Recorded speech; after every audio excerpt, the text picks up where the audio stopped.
வணக்கம் மக்களே. யூஎஸில் ஸ்ப்ரிங் அண்ட் சம்மர் 2 சீசன்லையுமே விளையாடுற ஒரே கேம் எதுன்னு கேட்டிங்கனாக்கா பேஸ்பால் தாங்க. இந்த பேஸ்பால் வந்து பார்க்குறதுக்கு கிரிக்கெட் மாதிரியே இருக்கும்.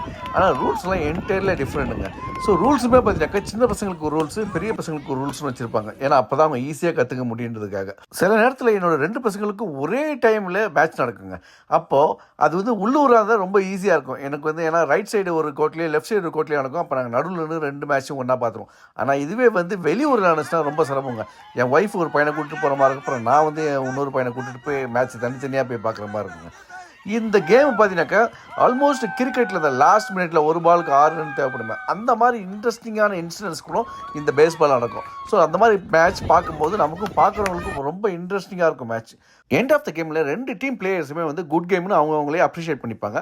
அதுவும் இல்லாமல் கோச்சும் அந்த கேமில் யார் நல்லா விளாட்றாங்களோ அவங்க நோட்டீஸ் பண்ணி அந்த கேமில் விளாண்ட பாலே அவங்களுக்கு ப்ரைஸாக கொடுத்து வீட்டுக்கு அனுப்பிச்சி வைப்பாங்க. இது உங்களுக்கு பிடிச்சிருந்தா சப்ஸ்கிரைப் லைக்.